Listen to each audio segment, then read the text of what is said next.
Histoire en douceur, c'est la découverte d'énormément de sensations.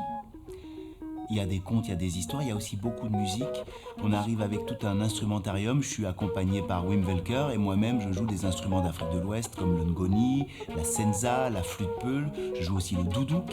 Il y a énormément d'objets, de petites marionnettes qui vont venir capter l'attention et qui vont développer par la suite une histoire, un rêve, une intention. On vient de loin. Et ça fait quelques jours qu'on est à Grasse, qu'on va dans les écoles et qu'on raconte des histoires.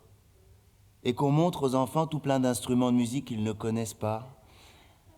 J'en ai là, j'en ai là, j'en ai là, j'en ai partout. On va voir ce qu'on peut faire.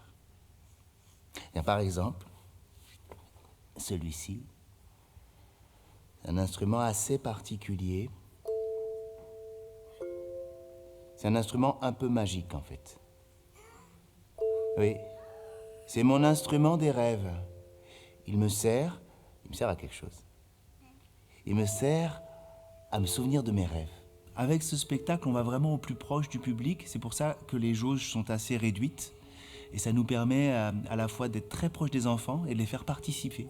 Il y a des moments où ils vont carrément manipuler des instruments. On va faire une fête ensemble, on va danser ensemble.